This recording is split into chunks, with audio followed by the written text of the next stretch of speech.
नमस्कार, आप सभी का बहुत बहुत स्वागत है एक बार फिर से हमारे यूट्यूब चैनल में।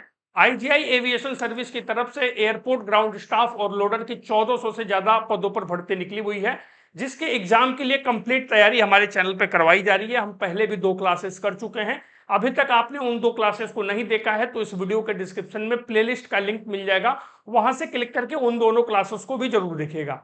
आज की इस वीडियो में हम आईजीआई एविएशन सर्विस के लिए जो क्लास करेंगे, इसमें हम रीजनिंग के, जनरल अवेयरनेस के और एविएशन नॉलेज के क्वेश्चंस को डिस्कस करेंगे। कई लोगों का कमेंट था, रीजनिंग की क्लास के लिए बहुत ज्यादा डिमांड आ रही थी, तो इस क्लास में हमने रीजनिंग के क्वेश्चंस को भी शामिल किया है। आपको एक क्लास कैसी लगी हमें वीडियो के कमेंट बॉक्स में बताइएगा, और अगली क्लास आप किस सब्जेक्ट की चाहते हैं वो भी हमें कमेंट बॉक्स में बताइएगा। बिना किसी देरी के हम वीडियो में आगे बढ़ते हैं।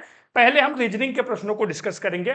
यहाँ पे प्रश्न पूछ रहा है, अगर राम बराबर 33, रैट बराबर 39 हो रहा है तो कैट बराबर कितना होगा। ऑप्शन दिया है 24, 27, 30 या फिर 33। देखिए, रीजनिंग के जो क्वेश्चन होते हैं उसमें हमें कॉन्सेप्ट को पकड़ना होता है कि किस कॉन्सेप्ट पे जो है वो प्रश्न पूछ रहा है। एक बार हम कॉन्सेप्ट अगर पकड़ लेते हैं तो फिर क्वेश्चन को सॉल्व करना बहुत ही आसान हो जाता है। प्रश्न पूछ रहा है, अगर राम बराबर 33 है, रैट बराबर 39 है तो कैट बराबर क्या होगा। तो हम सबसे पहले इस प्रश्न का कॉन्सेप्ट समझने की कोशिश करेंगे। सबसे पहले देखिए, राम बराबर कितना हो रहा है भैया। राम बराबर हो रहा है 33। तो आर जो है, आर जो अंग्रेजी के 26 अल्फाबेट होते हैं, आर उसमें 18वें नंबर पर आता है। तो ए हो गया 18, ए जो है वो पहले नंबर पे आता है तो हम +1 कर लेंगे, और एम जो है वो 14वें नंबर पे आता है तो एम का हम 14 कर लेंगे। तो बराबर अगर हम जोड़ेंगे 18 1 19, 10 29 और 4 33। तो इस आधार पर जो है, ये कॉन्सेप्ट के आधार पर प्रश्न पूछ रहा है। तो रैट बराबर 39 हो गया। ऐसे ही आप अल्फाबेट निकालेंगे तो कैट बराबर कितना होगा। तो हम लिख लेंगे भैया सी ए और टी, सी ए टी लिखेंगे। तो सी जो है वो तीसरे नंबर पर आता है, ए जो है वो पहले नंबर पे आता है तो हम +1 कर लेंगे, और टी जो है ABCDEFGHIJ KLMNOPQRST, टी जो है वो 20वें नंबर पर आता है। तो 3 1 4, 3 1 4 और 20 बराबर हो गया 24। तो 24 इस प्रश्न का सही उत्तर हो जाएगा। कॉन्सेप्ट आपको समझ में आया या नहीं आया कमेंट बॉक्स में जरूर बताइएगा। कॉन्सेप्ट यही है, जो लिखा हुआ है हम उसको प्लस अंग्रेजी के अल्फाबेट नंबर निकाल के उसको हम प्लस करेंगे तो हमें सही उत्तर देखने के लिए मिल जाएगा। इस तरीके के कॉन्सेप्ट के क्वेश्चन 1-2 प्रश्न आपके पेपर में जरूर पूछे जाएंगे। अगला प्रश्न है, पंखा का संबंध हवा से है तो लैंप का संबंध किससे है। पंखा का संबंध हवा से है तो लैंप का संबंध किससे होगा। बल्ब से, रोशनी से, बिजली से या फिर बैटरी से। सही उत्तर कमेंट बॉक्स में बताइए। पंखा का संबंध हवा से है, पंखा हवा देने का काम करता है, तो लैंप क्या करने का काम करता है, लैंप रोशनी देने का काम करता है। तो ऑप्शन नंबर बी जो है इस प्रश्न का सही उत्तर हो जाएगा। अगला प्रश्न है, अगर 2 बराबर 6 है, 3 बराबर 12 है, 4 बराबर 20 है तो 5 बराबर कितना होगा। 25, 30, 35 या फिर 40। सही उत्तर कमेंट बॉक्स में बताइए। प्रश्न एक बार फिर दोहरा देता हूं, अगर 2 बराबर 6 है, 3 बराबर 12 है, 4 बराबर 20 है तो 5 बराबर कितना होगा। तो एक बार हम इसका कॉन्सेप्ट समझ लेंगे। 2 बराबर ये बोल रहा है 6, तो 2 से 6 लाने के लिए क्या करना होगा, 2 गुणे 3 हम कर देंगे। 2 गुणे 3 करेंगे तो ये हो जाएगा 6। 3 से 12 लाने के लिए क्या करना होगा, 3 गुणे 4 करना होगा। 3 गुणे 4 हम कर देंगे तो ये हो जाएगा 12। अब इससे आप समझ रहे हैं कि जो संख्या है उससे हम एक एक संख्या बढ़ाते हुए उसको मल्टीप्लाई करते जा रहे हैं। 4 गुणे अगर हम 5 कर देंगे तो ये हो जाएगा आपका 20। अब भैया 5 गुणे कितना करेंगे, 5 गुणे कितना करेंगे, हमने 3 कर दिया, 4 कर दिया, 5 कर दिया, तो 5 गुणे हम कर देंगे 6। 5 गुणे 6 कर देंगे तो ये आ जाएगा 30। तो 30 जो है हमारे इस प्रश्न का सही उत्तर हो जाएगा। कॉन्सेप्ट समझ में आया या नहीं हमें कमेंट बॉक्स में जरूर बताइएगा।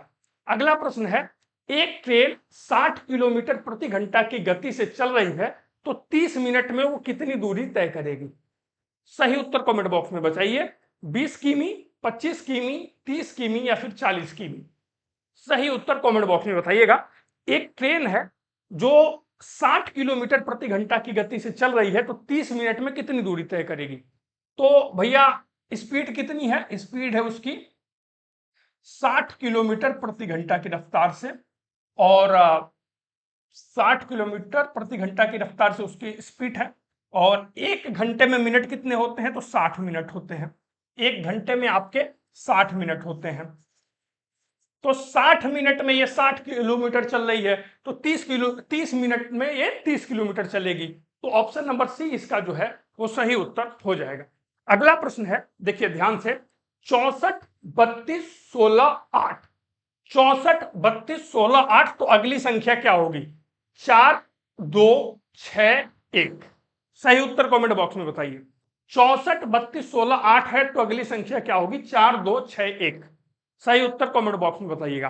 तो देखिए इस प्रश्न को जो आप देखेंगे, तो आप देखेंगे 64 जो है, 64 का आधा कितना होता है? तो 32 हो जाता है। मतलब ये हो रहा है इस कॉन्सेप्ट में, ये जो संख्या है उसकी सीधे उस संख्या को आधा कर दे रहा है। तो 64 का आधा 32 हो जा रहा है, 32 का आधा जो है वो 16 हो जा रहा है, 16 का आधा जो है वो 8 हो जा रहा है, तो 8 का आधा भैया 4 हो जाएगा। तो ऑप्शन नंबर ये इस प्रश्न का जो है सही उत्तर हो जाएगा। कॉन्सेप्ट समझ में आया या नहीं? कमेंट बॉक्स में बताइएगा। एक महिला की ओर इशारा करते हुए राम ने कहा, यह मेरी मां की इकलौती बहू है। वो महिला राम की कौन है?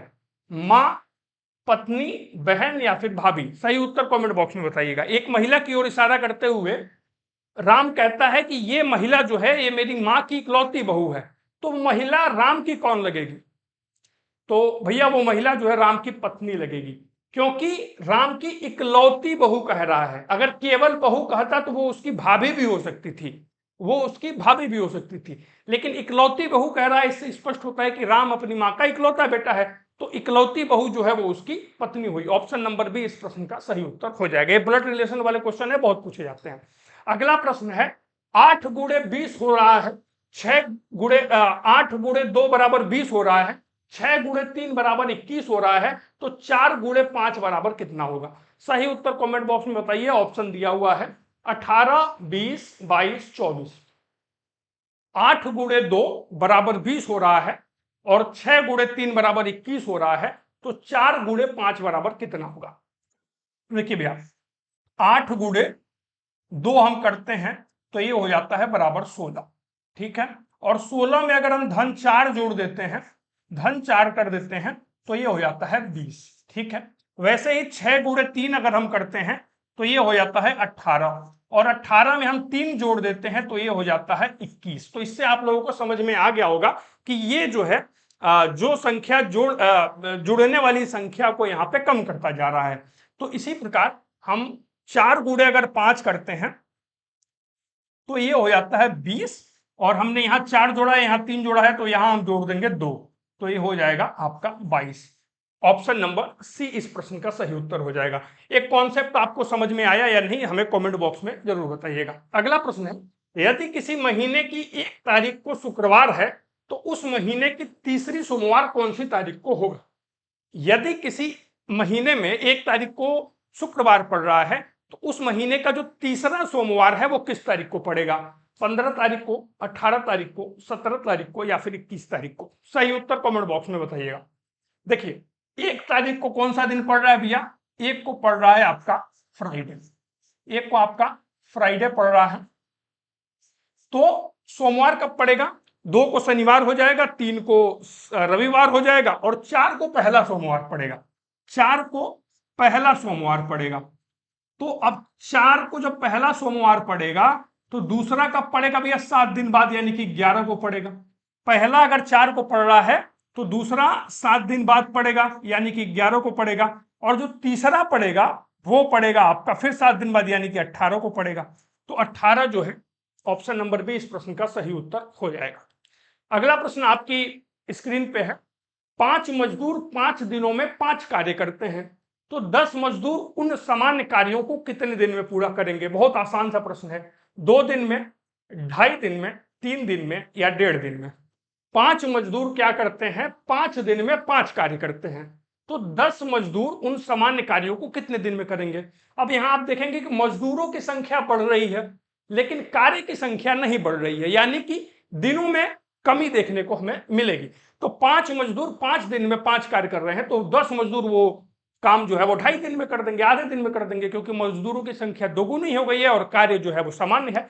तो ऑप्शन नंबर बी इस प्रश्न का सही उत्तर हो जाएगा। प्रश्न आपके स्क्रीन पे है, प्रश्न पूछ रहा है, अगर 12 144 हो रहा है, 15 225 हो रहा है, तो 18 कितना होगा? सही उत्तर कमेंट बॉक्स में बताइए। 324, 326, 328 या फिर 330। तो देखिए इस प्रश्न में हो ये रहा है कि ये जो संख्या है उस संख्या को उसी संख्या से गुणा कर दे रहा है। जैसे कि 12 गुणे 12 हमारा हो जा रहा है 144, 12 गुणे 12 144 हो जा रहा है, 15 गुणे 15 हमारा हो जा रहा है 225। तो इसी प्रकार से हमारा 18 गुणे 18 कितना हो जाएगा भैया? तो ये हो जाएगा 324। 18 को 18 से जब हम गुणा करेंगे तो 324 हो जाएगा। ऑप्शन नंबर ए इस प्रश्न का सही उत्तर हो जाएगा।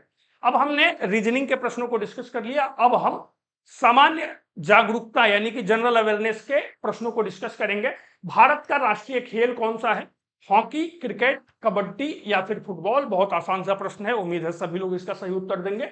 Option number A, hockey Bharat का राष्ट्रीय खेल है और 1928 से लेकर 1956 तक भारत ने ओलंपिक में लगातार 6 गोल्ड मेडल जीते थे। वो भारत के हॉकी का गोल्डन पीरियड कहा जाता है। हॉकी के एक महान खिलाड़ी थे जिनका नाम था मेजर ध्यानचंद, उन्हीं के नाम पर भारत का राष्ट्रीय खेल पुरस्कार दिया जाता है जिसे मेजर ध्यानचंद राष्ट्रीय खेल पुरस्कार कहा जाता है। जय जवान जय किसान का नारा किसने दिया था? महात्मा गांधी ने, लाल बहादुर शास्त्री ने, पंडित नेहरू ने या फिर इंदिरा गांधी ने?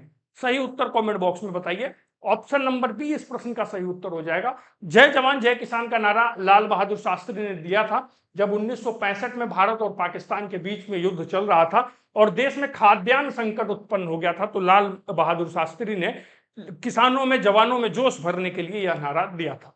भारत का सबसे ऊंचा पर्वत शिखर कौन सा है? कंचनजंगा, नंदा देवी, कंचनजंगा, नंदा देवी, माउंट एवरेस्ट या K2? सही उत्तर कमेंट बॉक्स में बताइए। भारत का सबसे ऊंचा पर्वत शिखर कौन है? तो ऑप्शन नंबर ए इस प्रश्न का सही उत्तर हो जाएगा। कंचनजंगा भारत की सबसे ऊंची चोटी है। और दुनिया की सबसे ऊंची चोटी कौन सी है? वो माउंट एवरेस्ट है। किस देश में है? तो नेपाल में है। कंचनजंगा जो है इसकी ऊंचाई 8586 मीटर है और ये सिक्किम में स्थित है, सिक्किम राज्य में स्थित है। चंद्रयान 3 किस वर्ष लॉन्च किया गया था? 2020 में, 2021 में, 2022 में या 2023 में? सही उत्तर कमेंट बॉक्स में बताइए। चंद्रयान 3 किस वर्ष लॉन्च किया गया था? तो भैया ये 2023 में लॉन्च किया गया था। आपको बता दें कि 14 जुलाई 2023 को चंद्रयान 3 लॉन्च किया गया था और 23 अगस्त 2023 को इसने चंद्रमा के दक्षिणी ध्रुव पर सफल लैंडिंग की। भारत चंद्रमा की सतह पर लैंडिंग करने वाला चौथा देश बना और चंद्रमा के दक्षिणी ध्रुव यानी कि साउथ पोल पे लैंड करने वाला दुनिया का पहला देश बना। विश्व का सबसे बड़ा देश क्षेत्रफल के आधार पर कौन है? विश्व का सबसे बड़ा देश क्षेत्रफल के आधार पर कौन है? कनाडा, चीन, अमेरिका या फिर रूस? सही उत्तर कमेंट बॉक्स में बताइए। तो भैया इस प्रश्न का सही उत्तर हो जाएगा ऑप्शन नंबर डी, रूस विश्व का सबसे बड़ा देश है क्षेत्रफल के अनुसार। अब पूछ ले कि जनसंख्या के अनुसार कौन है? तो जनसंख्या के अनुसार विश्व का सबसे बड़ा देश भारत है और रूस का जो कुल क्षेत्रफल है 1.7 करोड़ वर्ग किलोमीटर है। यह दुनिया का सबसे बड़ा देश है क्षेत्रफल के अनुसार। प्रश्न पूछ रहा है भारत माता चित्र सबसे पहले किसने बनाया था? भारत माता का चित्र सबसे पहले किसने बनाया था? अमृता शेरगिल ने, अविंद्रनाथ टैगोर ने, राजा रवि वर्मा ने या फिर MF हुसैन ने? सही उत्तर कमेंट बॉक्स में बताइएगा। भारत माता का चित्र सर्वप्रथम किसने बनाया था? Option number B Rabindranath Tagore इसका सही उत्तर हो जाएगा। सन 1905 में सबसे पहले भारत माता का चित्र रविंद्रनाथ टैगोर ने बनाया था जो स्वदेशी आंदोलन का प्रतीक बना था। अगला प्रश्न है गंगा नदी का उद्गम स्थल कहाँ है? गंगा नदी का उद्गम स्थल कहाँ है? अमरकंटक, गंगोत्री, हरिद्वार या फिर देवप्रयाग? सही उत्तर कमेंट बॉक्स में बताइए। गंगा नदी का उद्गम स्थल कहाँ है? तो भैया ऑप्शन नंबर बी गंगोत्री इस प्रश्न का सही उत्तर हो जाएगा। मां गंगा जो है वो गंगोत्री ग्लेशियर जो कि उत्तराखंड में स्थित है वहां से निकलती हैं। वहां से निकलने पर जो उनका नाम होता है वो भगीरथी होता है। वो आगे बढ़ती हैं और देवप्रयाग नामक स्थान पर वो अलकनंदा नदी से मिलती हैं और भगीरथी और अलकनंदा नदी के संगम के बाद जो धारा आगे बढ़ती है उसे हम पतित पावनी मां गंगा के नाम से जानते हैं। शेरे पंजाब किसे कहा जाता है? शेरे पंजाब किसे कहा जाता है? भगत सिंह जी को, लाला लाजपत राय को, महाराजा रणजीत सिंह जी को या फिर गुरु गोविंद सिंह जी को? सही उत्तर कमेंट बॉक्स में बताइए। शेरे पंजाब किसे कहा जाता है? ऑप्शन नंबर सी इस प्रश्न का सही उत्तर हो जाएगा। महाराजा रणजीत सिंह सिख साम्राज्य के संस्थापक थे। और उनके टाइम पे, आज के टाइम में जो पाकिस्तान, हिमाचल प्रदेश, हरियाणा, भारत का पंजाब, इस जितने पार्ट हैं सब पे सिख साम्राज्य का जो है वो कब्जा था और इन्हीं को शेरे पंजाब के नाम से जाना जाता है। ताजमहल किस नदी के किनारे स्थित है? यमुना, गंगा, गोमती या फिर सरयू? सही उत्तर कमेंट बॉक्स में बताइएगा। ताजमहल किस नदी के किनारे स्थित है? तो ऑप्शन नंबर ए यमुना इस प्रश्न का सही उत्तर हो जाएगा। यमुना नदी के किनारे ताजमहल स्थित है। जालियांवाला बाग हत्याकांड किस वर्ष हुआ था? जालियांवाला बाग हत्याकांड किस वर्ष हुआ था? 1918, 1919, 1920 या फिर 1921? तो भैया 1919 ऑप्शन नंबर बी इस प्रश्न का सही उत्तर हो जाएगा। 13 अप्रैल 1919 को कुख्यात जनरल डायर के आदेश पर अमृतसर के जालियांवाला बाग में प्रदर्शन कर रहे निहत्थे लोगों पर अंग्रेजों ने और अंग्रेज सिपाहियों ने गोलियां चला दी थी, जिसमें सैकड़ों लोग शहीद हो गए थे। अगला प्रश्न है, कुंभ मेला कितने वर्षों के अंतराल पर आयोजित किया जाता है? 6 वर्ष, 8 वर्ष, 10 वर्ष या फिर 12 वर्ष? सही उत्तर कमेंट बॉक्स में बताइए। देखिए इसी प्रकार के प्रश्न जो हैं आपके पेपर में पूछे जाएंगे, इससे बाहर चीजें नहीं आएंगी। कुंभ मेला कितने वर्षों के अंतराल पर आयोजित किया जाता है? तो ऑप्शन नंबर डी इस प्रश्न का सही उत्तर हो जाएगा। 12 वर्षों के अंतराल पर कुंभ मेला आयोजित किया जाता है, जो कि उत्तर प्रदेश के प्रयागराज शहर में आयोजित किया जाता है। ऑपरेशन फ्लड का संबंध किससे है? ऑपरेशन फ्लड का संबंध किससे है? गेहूं उत्पादन से, चावल उत्पादन से, दुग्ध उत्पादन से या तेल उत्पादन से? सही उत्तर कमेंट बॉक्स में बताइएगा। ऑपरेशन फ्लड का संबंध किससे है? तो ऑप्शन नंबर सी इस प्रश्न का सही उत्तर हो जाएगा। दूध उत्पादन से इसका संबंध है और ऑपरेशन फ्लड भारत में 1970 में इसकी शुरुआत की गई थी। यह एक परियोजना थी जिसे श्वेत क्रांति के नाम से जाना जाता है और इसका उद्देश्य था दूध उत्पादन को बढ़ाना। भारत में दूध उत्पादन को बढ़ाना इसका उद्देश्य था। भारतीय रिजर्व बैंक की स्थापना कब हुई थी? 1930 में, 1935 में, 1947 में या 1950 में? सही उत्तर कमेंट बॉक्स में बताइएगा। भारतीय रिजर्व बैंक की स्थापना कब हुई थी? मुझे कमेंट बॉक्स में बताइएगा कि आप लोग चाहते हैं कि अगली क्लास हम लोग लाइव लेके आए, ये रिकॉर्डेड वीडियो आपको मिल लेके आप चाहते हैं कि अगली क्लास लाइव लेके आए, तो कमेंट बॉक्स में जरूर बताइएगा। इस प्रश्न का सही उत्तर ऑप्शन नंबर बी हो जाएगा। 1935 में भारतीय रिजर्व बैंक की स्थापना हुई थी, 1 अप्रैल 1935 अगर हम सही डेट की मांग करें तो, और कोलकाता में इसकी स्थापना की गई थी। बाद में जो इसका हेडक्वार्टर है उसको मुंबई ट्रांसफर कर दिया गया था। अगला प्रश्न आपकी स्क्रीन पे है, सत्यमेव जयते कहां से लिया गया है? सत्यमेव जयते का स्लोगन आपने सुना होगा आम बोलचाल की भाषा में और भारत की जुडिशरी में भी इसका बड़ा महत्व है। इसको कहां से लिया गया है?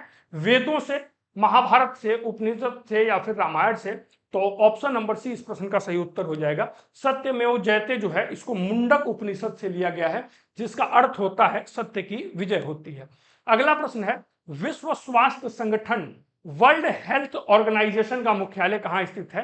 पेरिस में, जिनेवा में, लंदन में या फिर वाशिंगटन में? सही उत्तर कमेंट बॉक्स में बताइएगा। विश्व स्वास्थ्य संगठन का मुख्यालय कहां स्थित है? तो ऑप्शन नंबर बी जिनेवा इसका सही उत्तर हो जाएगा। WHO का मुख्यालय स्विट्जरलैंड के जिनेवा शहर में स्थित है। इसकी स्थापना 7 अप्रैल 1948 को की गई थी। अगला प्रश्न आपके स्क्रीन पे है और ये प्रश्न जो है अब हमारा आ गया आपका एविएशन नॉलेज का, यानी कि विमानन जागरूकता का। यह प्रश्न है, दुनिया का सबसे व्यस्त यात्री हवाई अड्डा कौन सा है? दुबई अंतरराष्ट्रीय हवाई अड्डा, Beijing capital airport, Atlanta Hartsfield Jackson airport या फिर लंदन हीथ्रो एयरपोर्ट? सही उत्तर कमेंट बॉक्स में बताइएगा। दुनिया का सबसे बिजी एयरपोर्ट कौन है?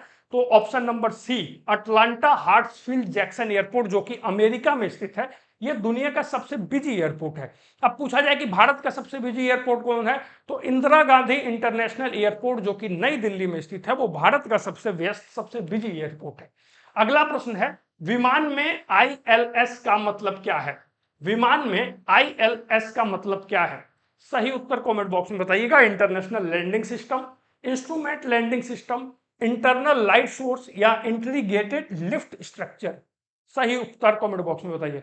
ऑप्शन नंबर बी इस प्रश्न का सही उत्तर हो जाएगा। ILS का जो मतलब होता है इंस्ट्रूमेंट लैंडिंग सिस्टम होता है। ये क्या करता है, जब कम दृश्यता होती है बारिश के कारण या फिर मौसम के खराब होने के कारण, जब सामने ज्यादा नहीं दिख रहा होता है, तो उस समय यह सिस्टम जो है वो पायलट को सेफ लैंड करवाने में रनवे पे मदद करता है। अगला प्रश्न है, पायलट की औसत कार्य समय सीमा किसके द्वारा की जाती है, यानी कि पायलट की जो ड्यूटी वगैरह होती है वो कौन लगाता है? एयरलाइन जो होती है वो लगाती है, डीजीसीए लगाता है, पायलट यूनियन लगाता है, या फिर यात्री लगाते हैं? तो यात्री तो भैया क्या लगाएंगे, पायलट की जो ड्यूटी होती है वो कौन लगाता है? तो वो डीजीसीए लगाता है। डीजीसीए का फुल फॉर्म होता है directorate general of civil aviation, और यही जो है उड़ान का समय और विश्राम की समय सीमा जो है वो निर्धारित करते हैं। अगला प्रश्न है, भारत की राष्ट्रीय एयरलाइन एयर इंडिया का लोगो किस पर आधारित है, यानी कि जो एयर इंडिया का लोगो है उस पर किसकी छाप दिखती है? मोर की, महाराजा की, अशोक चक्र की, या फिर हंस की? सही उत्तर कमेंट बॉक्स में बताइए। तो भैया इसका सही उत्तर हो जाएगा हंस, ऑप्शन नंबर डी इसका सही उत्तर हो जाएगा। जो एयरलाइंस है इस पे जो आकृति उभेरी गई है ये हंस की आकृति की समान आपको ये देखने को मिलेगा, और इस पे गोल्डन कलर का एक सूर्य सन भी यहाँ पे उकेरा गया है। अगला प्रश्न है, किस विमान को ड्रीम लाइनर कहा जाता है? किस विमान को ड्रीम लाइनर कहा जाता है? तो ऑप्शन नंबर जो है बी इस प्रश्न का सही उत्तर हो जाएगा। बोइंग 786 को ड्रीम लाइनर कहा जाता है क्योंकि ये बहुत आरामदायक होता है और ईंधन जो है वो कम खाता है, इसलिए इसको ड्रीम लाइनर नाम दिया गया है। दुनिया का सबसे पुराना सक्रिय एयरलाइन कौन सा है? British Airways, KLM, air France, या फिर पैन एम? सही उत्तर कमेंट बॉक्स में बताइएगा। दुनिया का सबसे पुराना एयरलाइंस कौन सा है? तो ऑप्शन नंबर बी इस प्रश्न का सही उत्तर हो जाएगा। KLM जो है वो दुनिया का सबसे पुराना एयरलाइंस है, ये 1919 से अब तक जो है वो सेवा में है, और ये नीदरलैंड की एयरलाइंस है, नीदरलैंड की एयरलाइंस है। अगला प्रश्न है, बोइंग कंपनी का मुख्यालय किस देश में है? बोइंग कंपनी का मुख्यालय किस देश में है? बोइंग कंपनी जो है बहुत सारे एयरलाइंस को एयरप्लेन बनाकर सप्लाई करती है, तो इसका मुख्यालय कहाँ पे है? तो भैया अमेरिका में है, ये एक अमेरिकन कंपनी है। और एक और बहुत बड़ी कंपनी है जिसका नाम है एयरबस। एयरबस कंपनी भी बहुत सारे कंपनियों को एयरप्लेन सप्लाई करती है और उसका हेडक्वार्टर फ्रांस के अंदर है। अगला प्रश्न आपकी स्क्रीन पे है, किस एयरलाइन का लोगो पर कंगारू उकेरित है? किस एयरलाइन के लोगो पर कंगारू का चित्र बना हुआ है? Qatar Airways, Qantas Airways, Emirates Airways, या फिर एयर न्यूजीलैंड? सही उत्तर कमेंट बॉक्स में बताइएगा। तो ऑप्शन नंबर बी इसका सही उत्तर हो जाएगा। कांतास एयरवेज के लोगों पर कंगारू उकेरित है। अगर आप देखेंगे तो यहाँ कंगारू का चित्र बना हुआ है, और ये ऑस्ट्रेलिया की एयरलाइंस है, ऑस्ट्रेलिया की एयरलाइंस।